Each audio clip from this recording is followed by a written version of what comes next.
Assalamualaikum warahmatullahi wabarakatuh. Hai teman-teman, perkenalkan nama saya Riko Kurniawan dari SD Negeri 3 Cilangkap. Saya akan bercerita kisah yang berjudul Tutung Kasarung. Pada zaman dahulu, di kerajaan Pajajaran, Prabu Siliwangi ingin menyerahkan tahta kerajaannya kepada Raden Banyaksatra. Raja rela menyerahkan tata kerajaannya kepada Raden Banyaksatra jika putranya sudah beristri. Sayangnya, Raden Banyaksatra belum memiliki istri saat itu. Prabu Siliwangi mengatakan bahwa siapa saja yang membawa 10 orang putri, dialah yang akan menggantikannya. Mendengar hal itu, Raden Banyaksatra yang ingin menjadi raja berikutnya, dia akhirnya pergi ke arah barat, sedangkan Raden Banyaksatra pergi ke arah timur. Raden Banyaksatra menggunakan nama samaran Kamandaka dan menyamar sebagai orang biasa.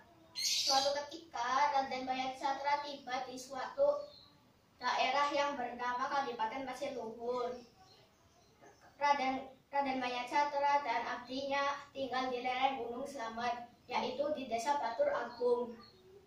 Suatu hari, Raden Banyaksatra mendengar suara gaib.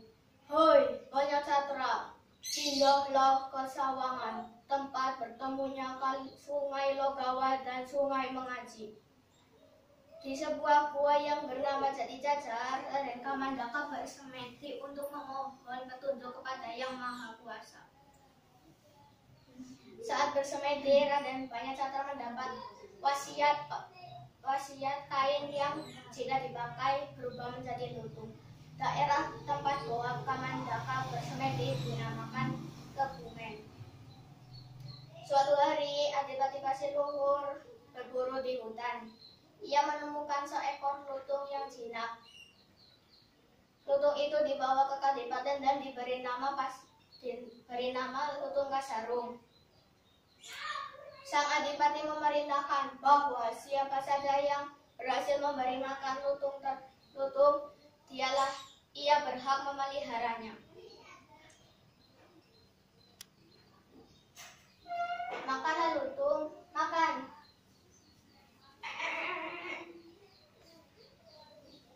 Dari beberapa putri, ternyata Dewi Ciptarasa yang berhasil memberi makan lutung. Suatu malam, Raden Kamandaka melepas pakaian ajaibnya. Dewi Ciptarasa pun terkejut dan, "Hei, siapa kamu? Kenapa kamu ada di sini?" "Jangan berisik, aku Raden Kamandaka atau Raden Banyaksatra. Rahasiakanlah keadaanku yang sedang menyamar sebagai lutung." "Baiklah." Suatu hari, Dewi Ciptarasa dilamar oleh Raja Pulebahas yang berasal dari Nusa Tenggini. Dewi Ciptarasa memenuhi berbagai syarat yang disetujui oleh Raja Pulebahas. Saat Raja Pulebahas menolong Dewi Ciptarasa turun dari tanduk, Lutung Kasarung meloncat dan menghunuskan pisau ke Raja Pulebahas. Raja Pulebahas pun meninggal.